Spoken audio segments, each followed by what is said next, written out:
Nah, Bapak yang dikasihi Tuhan, tema pagi ini saya mau mengajak kita untuk merenungkan adalah tema tentang kekhawatiran. Ya, Bapak Ibu, kekhawatiran.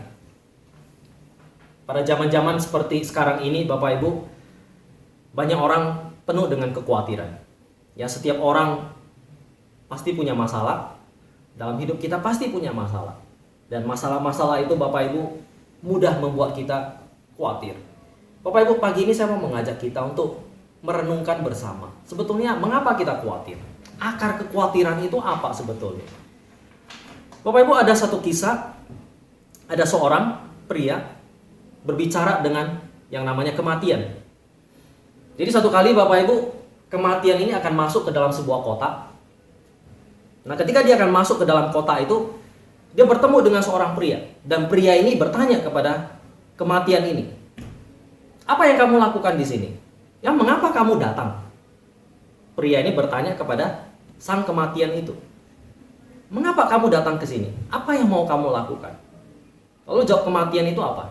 Sang kematian ini menjawab, "Saya datang kemari, ke kota ini, adalah untuk mengambil nyawa 10.000 orang yang ada di kota ini."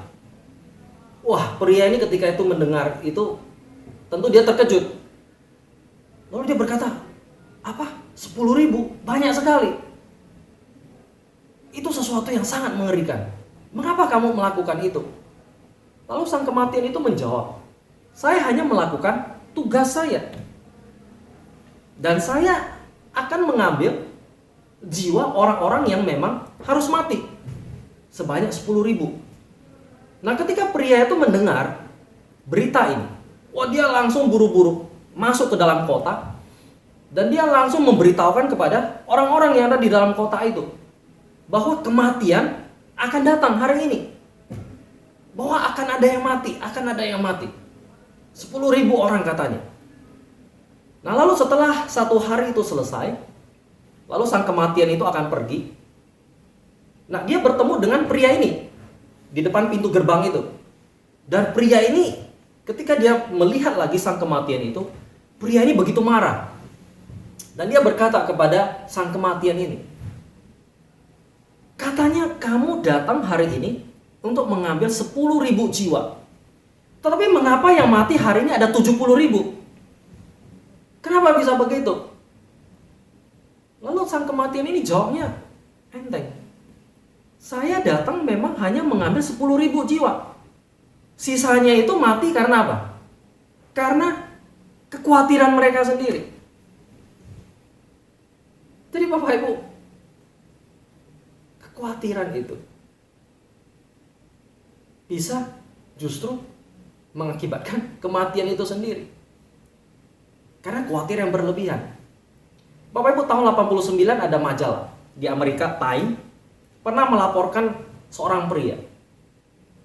Seorang pria ini, dia merasa khawatir karena dia merasa dia mendapat satu penyakit yang agak aneh pada waktu itu, yang ditularkan ataupun yang disebabkan oleh binatang. Nah, jadi pria ini dia suka berburu. Ya, dia suka berburu. Jadi dia khawatir karena ada berita pada saat itu ada sejenis penyakit langka yang disebabkan oleh hewan rusak. Dan dia suka berburu. Jadi pria ini dia begitu khawatir bahwa dia terkena penyakit itu. Lalu dia pergi ke dokter, dia periksa. Lalu dokter berkata setelah diperiksa ya dengan menyeluruh dengan baik. Nah, dokter berkata tidak ada penyakit itu. Hasil tes menunjukkan bahwa dia tidak terkena penyakit itu. Jadi dia tidak perlu khawatir. Tapi pria ini tetap khawatir. Dia yakin dia mendapat penyakit itu. Bahkan dia yakin bukan hanya dia sakit, tapi dia juga yakin dia sudah menularkan ke istrinya. Lalu dokter itu berkata, hasil tes sudah menunjukkan kamu tidak sakit, tidak ada penyakit itu di dalam tubuhmu. Ya. Dan kalaupun kamu sakit, kamu tidak bisa menularkan ke istrimu. Karena penyakit ini hanya bisa ditularkan oleh hewan, kata dokter itu. Tapi pria ini tetap tidak percaya. Dia tidak percaya. Dia tetap khawatir, ya, sampai akhirnya apa? Sampai akhirnya menurut majalah itu, sampai akhirnya pria ini dia membunuh istrinya dan bahkan dia sendiri mati bunuh diri. Lalu kemudian polisi datang ke rumahnya dan memeriksa ya barang-barang yang dia miliki. Lalu polisi menemukan di kotak suratnya ada banyak sekali kertas-kertas dan juga informasi tentang apa? Tentang penyakit ini yang dia takutkan, yang orang ini takutkan dan khawatirkan. Banyak kertas, banyak informasi. Dan kemudian ada lagi janji ketemu dokter yang lain. Dan kemudian ada juga janji untuk melakukan tes kesehatan juga yang lain. Jadi Bapak Ibu, pria ini dia bukan hanya dikuasai oleh kekhawatirannya, tapi justru kekhawatirannya itu apa? Membunuh dia, mengakhiri hidupnya sendiri. Nah Bapak Ibu dikasih Tuhan, mengapa kita khawatir? Itu pertanyaan kita yang perlu kita renungkan. Mengapa kita mudah khawatir? Apa sebetulnya akar dari kekhawatiran itu? Bapak Ibu, banyak orang berkata, kita khawatir itu biasanya karena beberapa hal.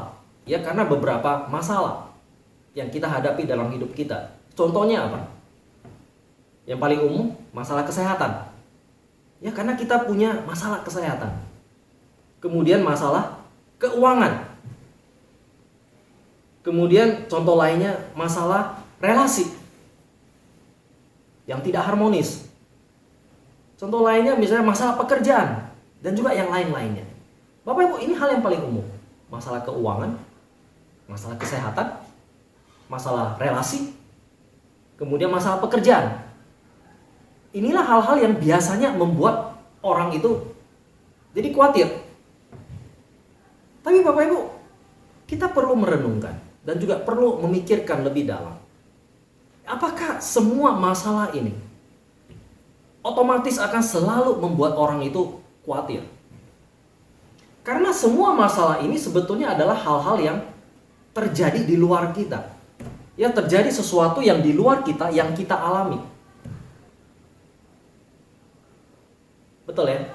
Kesehatan, keuangan, pekerjaan, dan relasi. Sesuatu yang ada di luar kita, yang kemudian kita alami, terjadi pada kita. Bapak Ibu, ini semua adalah hal-hal yang sifatnya eksternal, di luar, bukan di dalam. Nah, apakah hal-hal itu selalu ketika terjadi itu membuat kita khawatir?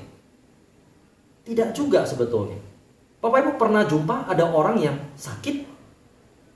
Ada orang yang sudah sakit parah sekian tahun, tapi dia tidak merasa khawatir. Ada orang yang sudah sakit bertahun-tahun, tapi dia tetap merasakan sukacita. Tidak merasa khawatir. Pernah jumpa orang seperti itu? Saya pernah. Ya meskipun tidak banyak, tetapi ada. Ya, ada orang yang sekalipun sudah sakit, bahkan ada orang yang cacat sekalipun, tapi dia tidak merasa khawatir, tetap sukacita. Jadi Bapak Ibu, masalah-masalah itu tidak otomatis menyebabkan kita menjadi khawatir. Justru kebalikannya, ada orang yang sehat, ada orang yang kaya, tapi justru apa? Selalu khawatir. Banyak ya. Ada orang kaya, kaya sekali, tapi dia selalu khawatir. Khawatir karena apa ya? Khawatir karena uangnya terlalu banyak, takut dicuri orang. Ya masalah uang juga, betul. Jadi bukan soal banyak uang atau tidak ada uang juga. Jadi persoalan uang itu relatif. Itu satu contoh. Nah jadi Bapak Ibu dikasihi Tuhan, akar kekhawatiran itu, hal yang menyebabkan kita khawatir, itu sebetulnya tidak mutlak hal-hal yang ada di luar. Kesehatan, keuangan, relasi, pekerjaan, apapun itu, hal-hal yang ada di luar, yang terjadi pada diri kita. Bukan itu. Tapi sebenarnya akar kekhawatiran itu adalah internal, di dalam diri kita. Ada sesuatu di dalam diri kita. Memang betul, masalah-masalah yang terjadi di luar itu bisa menyebabkan kita khawatir. Ya, bisa memicu kita tambah khawatir. Bisa. Contohnya apa? COVID-19. Ya. Dengan adanya COVID, banyak orang khawatir, Bapak Ibu. Itu bisa menyebabkan kita khawatir. Nah, sekarang sudah ada vaksin pun, orang tetap khawatir kan? Sudah ada vaksin pun orang tetap khawatir. Ada COVID kita khawatir. Sudah ada vaksin pun kita tetap khawatir. Wah, ada yang bilang vaksin ini justru bisa membuat tambah sakit lah. Ya kita yang orang-orang percaya juga kalangan gereja bahkan ada yang berkata, ya vaksin ini justru antikristus. Ya vaksin ini justru tanda-tanda yang dipakai oleh antikristus. Tidak boleh vaksin dan sebagainya. Menambah kekhawatiran lagi. Nah, jadi Bapak Ibu kasih Tuhan, apa sebetulnya akar kekhawatiran itu? Akar kekhawatiran itu sebetulnya adalah di dalam diri kita. Bukan hal-hal yang sebetulnya terjadi di luar diri kita. Contohnya Bapak Ibu pernah naik roller coaster? Ya, pernah naik roller coaster yang bisa naik begitu tinggi nanti turun begitu cepat? Nah, Bapak Ibu, kita bisa bayangkan misalnya ada 2 orang naik roller coaster. 2 orang naik roller coaster. 2 orang ini sama-sama teriak Bapak Ibu. Tapi ada satu yang teriak karena takut. Contohnya saya misalnya. Ya kan? Saya sama ibu lah, istri. Naik roller coaster sama-sama. Kita sama-sama teriak. Saya teriak karena takut. Tapi istri bisa jadi teriak karena apa? Karena dia senang gitu. Ya sama-sama teriak. Tapi saya teriak karena takut. Dia teriak karena dia senang. Wah, enak sekali. Saya justru takut setengah mati. Tapi Bapak Ibu dikasihi Tuhan, akar kekhawatiran itu ya bukan terletak kepada hal-hal yang terjadi di luar itu. Tapi sebetulnya ada di dalam diri kita. Nah, apa itu Bapak Ibu? Nah, pagi ini Bapak Ibu saya mau mengajak kita untuk merenungkan. Paling tidak ada 3 hal. Ya, paling tidak ada 3 hal akar kekhawatiran itu yang ada di dalam diri kita. Apa penyebabnya? Apa masalahnya? Nah, Bapak Ibu saya ajak kita untuk melihat dari kitab Matius. Matius pasal yang ke-6. Ya, Matius pasal yang ke-6 ayat 19 sampai ayat 24. Ya, akar kekhawatiran itu ada di mana? Ada di dalam diri kita. Dalam hal apa? Yaitu di Matius 6 ayat 19 sampai ayat 24. Bapak Ibu saya ajak kita membaca. Matius 6 ayat 19 ayat 24. Nah, saya akan bacakan. Matius 6 ayat 19 ayat 24. Janganlah kamu mengumpulkan harta di bumi. Di bumi ngengat dan karat merusakkannya, dan pencuri membongkar serta mencurinya.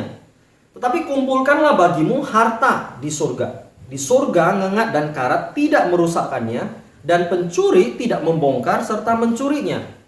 Karena di mana hartamu berada, di situ juga hatimu berada. Mata adalah pelita tubuh. Jika matamu baik, teranglah seluruh tubuhmu. Jika matamu jahat, gelaplah seluruh tubuhmu. Jadi jika terang yang ada padamu gelap, betapa gelapnya kegelapan itu. Tak seorang pun dapat mengabdi kepada 2 tuan. Karena jika demikian, ia akan membenci yang seorang dan mengasihi yang lain. Atau ia akan setia kepada yang seorang dan tidak mengindahkan yang lain. Kamu tidak dapat mengabdi kepada Allah dan kepada Mamon. Nah, ayat 25 saya sambung. Karena itu aku berkata kepadamu, janganlah khawatir akan hidupmu, akan apa yang hendak kamu makan atau minum, dan janganlah khawatir pula akan tubuhmu. Nah, Bapak Ibu, ayat yang kita baca itu diakhiri dengan ayat 25, tadi saya baca terakhir. Yesus berkata, janganlah khawatir akan hidupmu. Karena itu aku berkata kepadamu, janganlah khawatir akan hidupmu. Jadi Bapak Ibu, di ayat yang kita baca di atas itu diakhiri, dilanjutkan dengan perkataan Yesus, janganlah kamu khawatir akan hidupmu.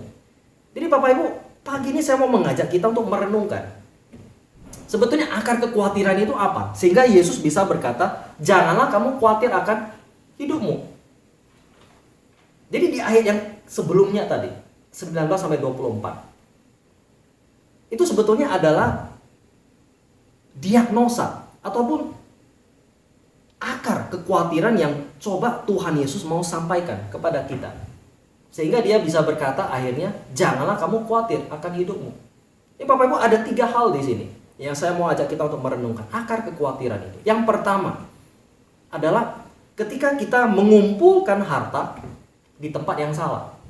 Ya, akar kekhawatiran kita adalah ketika kita mengumpulkan harta di tempat yang salah. Ayat 19 sampai ayat 20. Janganlah kamu mengumpulkan harta di bumi. Di bumi ngengat dan karat merusakkannya, dan pencuri membongkar serta mencurinya. Tapi kumpulkanlah bagimu harta di surga. Di surga ngengat dan karat tidak merusakkannya, dan pencuri tidak membongkar serta mencurinya. Bapak Ibu, mengapa kita khawatir? Karena kita mengumpulkan harta di tempat yang salah. Kita mengumpulkan harta di mana? Di bumi. Dan di bumi itu harta yang dikumpulkan akan bagaimana? Ayat 19 berkata, harta yang kita kumpulkan di bumi itu bisa rusak. Ya. Di bumi ngengat dan karat merusakkannya, dan bisa dicuri, bisa hilang. Itu Bapak Ibu.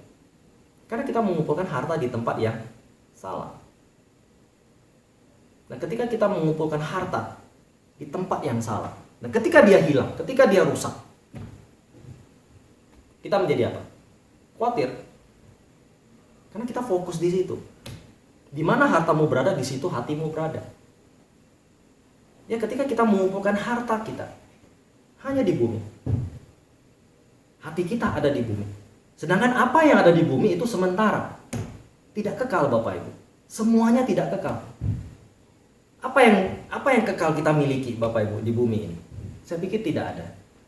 Kecantikan, kegantengan, kekayaan, tidak ada yang kekal. Kemiskinan juga tidak ada yang kekal Bapak Ibu. Jadi ketika kita merasa diri kita hebat, kaya, cantik dan sebagainya Bapak Ibu, itu hanya sementara. Itu bisa hilang. Dan COVID-19 Bapak Ibu, saya pikir itu menunjukkan itu, membuktikan itu. Negara hebat sekalipun Amerika, Bapak Ibu, menghadapi COVID pun setengah mati.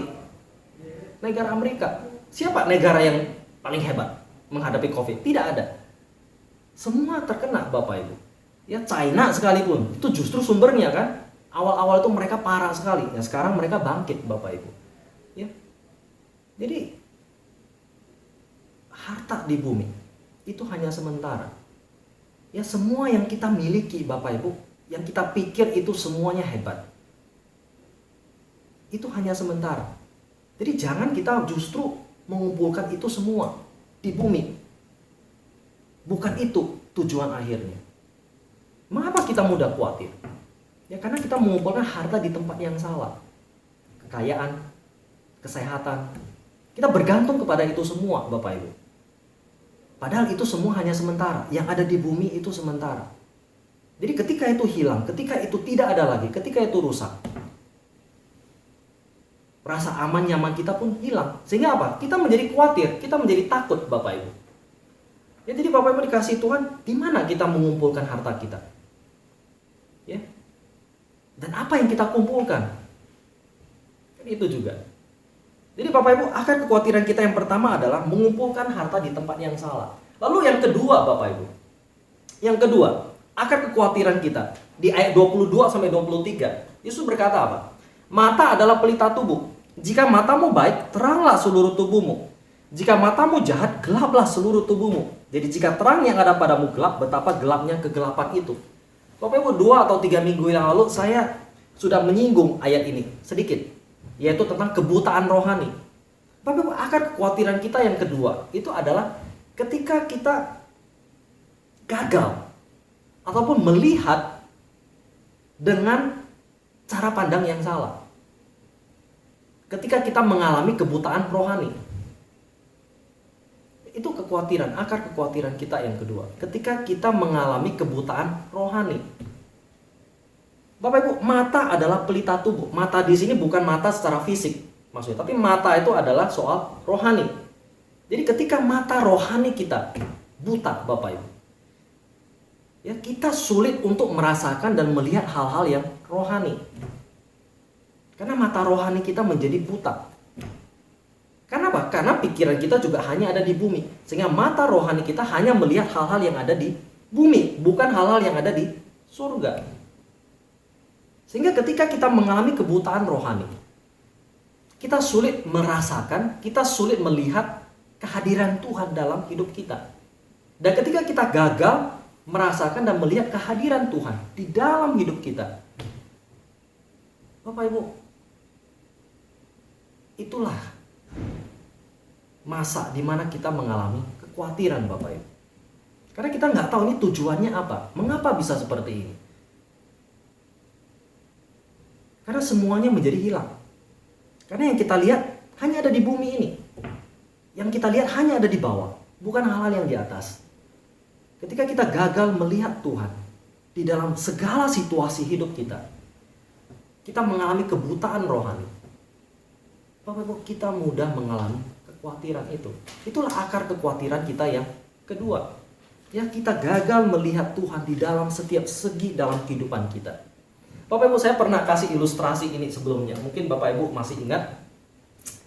Bapak Ibu, ada seorang yang selalu melihat kehadiran Tuhan dalam hidupnya.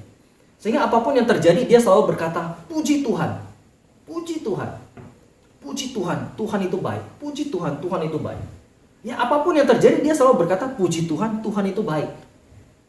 Jadi orang ini betul-betul meyakini bahwa apapun yang terjadi dalam hidupnya, ya itu ada campur tangan Tuhan. Jadi bukan sekedar latah, ya puji Tuhan, Tuhan itu baik. Tidak.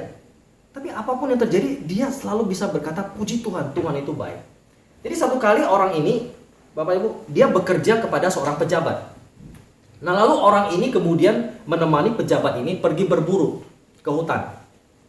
Nah, jadi ketika dia menemani pejabat ini, dia memegang senjata ataupun senapan dari pejabat ini untuk berburu.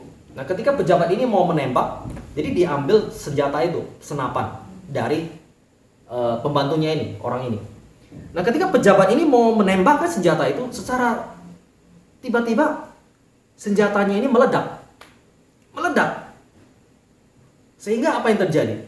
Sehingga jari jempol pejabat ini menjadi putus karena akibat ledakan itu. Jadi pejabat ini berteriak setengah mati karena kesakitan. Waduh, sakit sekali, sakit sekali. Nah, lalu orang ini yang bersama dengan pejabat ketika melihat kejadian itu, apa yang dia katakan? Puji Tuhan, puji Tuhan, Tuhan itu baik. Dan Bapak Ibu, ketika pejabat mendengar itu, apa yang dia rasakan? Dia marah sekali, kurang ajar. Sudah kamu yang menyebabkan itu. Dia menuduh, oh, orang ini yang menyebabkannya. Kurang ajar, sudah gara-gara kamu tangan saya bisa begini. Kamu bisa bilang puji Tuhan lagi. Singkat cerita Bapak Ibu, pembantunya ini, ya, yang berkata puji Tuhan itu tadi, dia masukkan ke penjara.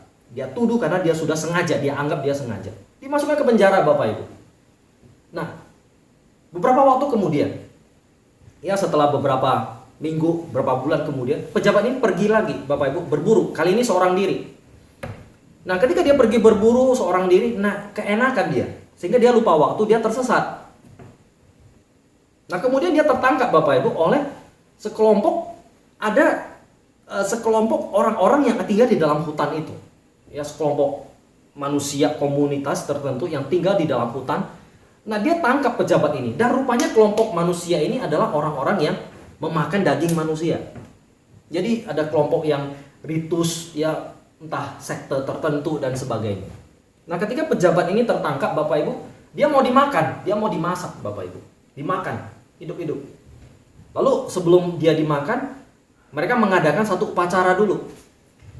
Nah, ketika mereka sedang mengadakan upacara, rupanya Bapak Ibu sedang melakukan ritual itu, secara tidak sengaja ada satu orang yang melihat pejabat ini. Apa yang dia lihat?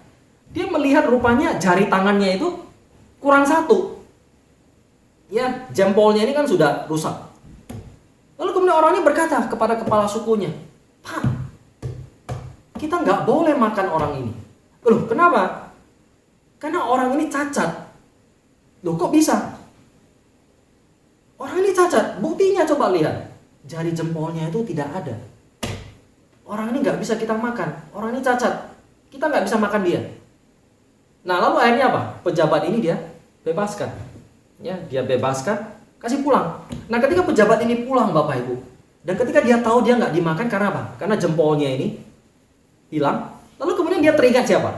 Dia teringat pembantunya yang dulu itu, ya, yang sudah dia masukkan penjara itu. Iya ya, dulu dia pernah ngomong. Dia masih ingat kata-katanya apa itu? Puji Tuhan, Tuhan itu baik. Betul juga ya. gara-gara jempol ini saya nggak jadi dimakan. Akhirnya tuannya ini merasa bersalah, dia ke penjara gitu loh. Dia ke penjara dan kemudian dia bebaskan si pembantunya dulu ini. Dia bebaskan. Dan kemudian dia cerita sama pembantunya ini. Oh iya betul. Dia bilang, saya minta maaf. Ya saya minta maaf, saya sudah memasukkan kamu ke penjara. Ya, aduh, betul yang kamu bilang itu. Puji Tuhan, Tuhan itu baik. Ya gara-gara jari saya ini saya nggak jadi dimakan sama orang-orang itu. Betul kamu, aduh saya minta maaf. Karena saya sudah memasukkan kamu ke penjara. Kamu pasti susah sekali, kamu pasti menderita sekali di penjara. Lalu kemudian orang ini ketika mendengar itu, dia bilang apa? Puji Tuhan, Tuhan itu baik. Loh, wah orang ini, pejabat ini tambah apa lagi? Tambah aneh lagi. Waduh, kamu sudah dimasukkan ke penjara, ya sudah menderita, kamu masih bisa bilang Tuhan itu baik. Puji Tuhan lagi. Ya. Lalu kemudian sang pembantunya ngomong apa? Ya iya Pak, Tuhan itu baik. Karena kalau tidak, saya kalau nggak di penjara, ya saya akan ikut sama Bapak pergi berburu. Yang kalau kita berdua ketangkap, yang dimakan adalah saya, bukan Bapak. Saya yang akan dimakan. Ya puji Tuhan, Tuhan itu baik. Nah Bapak Ibu, ini memang satu cerita ya yang mungkin tidak terjadi seperti itu. Tapi intinya adalah ya ketika kita bisa melihat kehadiran Tuhan di dalam hidup kita, Bapak Ibu, kekhawatiran itu tidak akan menguasai kita. Bukan berarti kita tidak bisa khawatir. Ya, saya pikir secara manusia kita bisa khawatir. Ya, itu hal yang wajar. Tapi jangan sampai kekhawatiran itu menguasai kita, memenuhi kita sehingga apa? Sehingga kita justru tidak bisa menjalani hidup ini dengan tenang. Ya, seperti cerita tadi saya di awal. Ya, ada yang sampai mati, ada yang sampai bunuh diri dan sebagainya. Bapak Ibu, akar kekhawatiran kita yang kedua adalah apa? Ketika kita mengalami kebutaan rohani, kita gagal melihat Tuhan di dalam situasi hidup kita, apapun itu. Ya bukan hanya yang baik, tapi juga yang tidak baik. Ya makanya Bapak Ibu, mata rohani kita itu perlu kita jaga. Ya karena apa yang kita lihat, apa yang kita pikirkan itu mempengaruhi rohani kita. Jadi apa yang kita lihat, apakah hal-hal yang ada di bawah saja, hal-hal yang sementara, atau hal-hal yang ada di atas, yaitu Tuhan itu sendiri. Nah, Bapak Ibu, akar kekhawatiran kita yang ketiga, ya, yaitu di ayat 24. Yaitu ketika kita melayani tuan yang salah. Ya, kita bukan hanya mengumpulkan harta di tempat yang salah, kita bukan hanya mengalami kebutaan rohani, tapi kita juga melayani tuan yang salah. Ayat 24 berkata, tak seorang pun dapat mengabdi kepada dua tuan. Karena jika demikian, ia akan membenci yang seorang dan mengasihi yang lain. Atau ia akan setia kepada yang seorang dan tidak meninggalkan yang lain. Kamu tidak dapat mengabdi kepada Allah dan kepada Mammon. Ya, akar kekhawatiran kita yang ketiga adalah ketika kita melayani tuan yang salah. Ketika kita mengikuti tuan yang salah. Jadi jelas dikatakan kita tidak bisa melayani dua tuan di sini. Melayani Tuhan, Allah, atau yang bukan Allah. Ya, Allah atau yang lain, apapun itu. Dalam hal ini, Mammon contohnya. Ya. Bapak Ibu, ini bukan berarti bahwa kita orang percaya, kita nggak boleh punya rekening tabungan, kita nggak boleh mengumpulkan uang. Bukan itu artinya. Ya. Tapi jangan sampai uang yang kita kumpulkan itu, harta kita, ya ketika kita melayani dia, kita justru lebih fokus kepada dia, harta kita itu justru menguasai kita. Lebih baik kita dikuasai Tuhan. Amin. Ya. Lebih baik kita dikuasai Tuhan daripada kita dikuasai yang lain, apalagi harta itu. Ya, dan ini mungkin gampang kita ngomong ya, karena saya mungkin belum pernah lihat uang yang begitu banyak, miliaran dan sebagainya. Paling jutaan adalah pernah kita lihat. Bapak Ibu, godaan itu besar dan itu nyata. Tidak heran Bapak Ibu, orang-orang yang sudah kaya sekalipun masih bisa jatuh ke dalam kerakusan itu. Ya, orang-orang Kristen sekalipun, bahkan para pendeta sekalipun juga tidak jarang yang jatuh di dalam hal harta seperti ini. Ya, ada menteri sosial yang baru-baru di Indonesia terkena korupsi, Kristen Bapak Ibu, ya, dan sudah kaya sebetulnya, ya, orang kaya katanya, Jadi banyak orang, waduh, sudah kaya sekali orangnya, tapi masih korupsi. Korupsinya itu dari dana untuk sosial para penderita COVID lagi. Jadi ya banyak orang menyesali itu. Jadi Bapak Ibu, apa yang kita layani? Ya kita melayani Tuhan. Kita mau dikuasai oleh Tuhan. Ketika kita dikuasai oleh yang lain, ya, dan yang lain itu adalah sementara. Sehingga ketika yang lain itu rusak, hilang, kembali lagi poin yang pertama, kita menjadi khawatir. Karena apa? Karena kita dikuasai oleh hal-hal yang tidak kekal itu. Sama hal yang kesehatan, kepintaran, dan sebagainya, apapun itu. Ya Bapak Ibu, hati-hati. Apa yang kita anggap penting? Ya, apa yang kita anggap berharga dalam hidup kita, yang kita pegang erat-erat, yang seolah menjadi berhala kita. Sehingga ketika hal-hal itu tidak ada lagi, kita merasa hidup kita itu tidak berarti. Hati-hati Bapak Ibu, apapun itu bisa menjadi berhala kita. Ya, ketika hal-hal yang kita rasakan begitu penting, yang ketika hal itu tidak ada lagi, kita merasa hidup kita itu tidak berarti lagi. Hati-hati Bapak Ibu, itu adalah berhala kita sebetulnya. Jadi Bapak Ibu, jangan kita melayani Tuhan yang salah.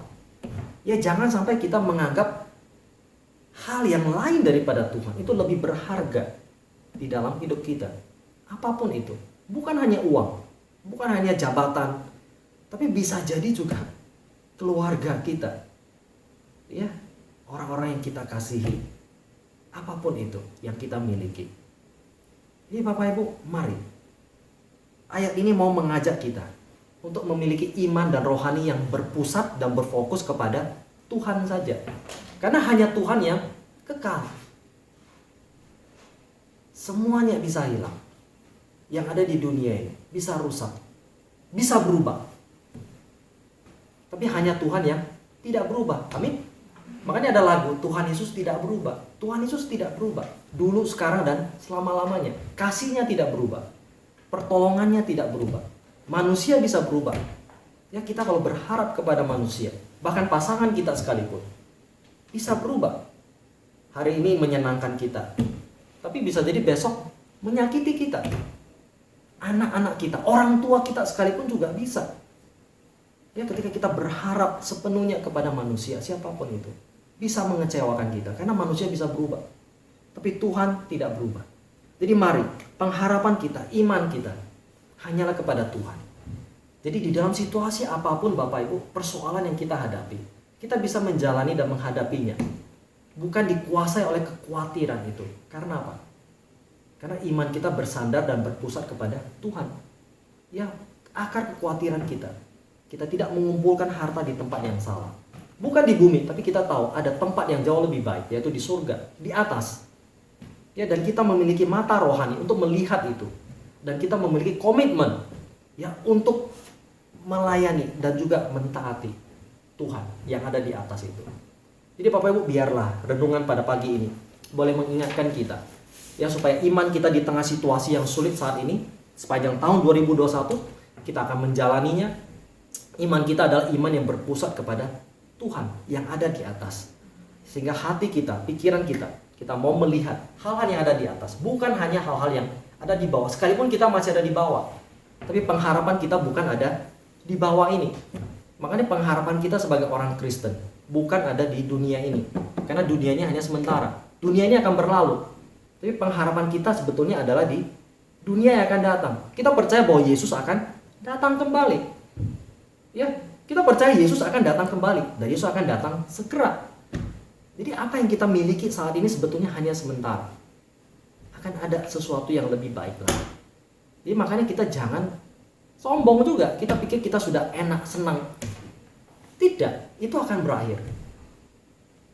Dan kita yang susah, kita juga diberikan penghiburan. Ini semua akan berakhir. Ya, kapan itu kita tidak tahu. Tapi pengharapan kita ada kepada akhir zaman. Yesus akan datang kembali. Makanya itu pengharapan kita adalah kepada Tuhan.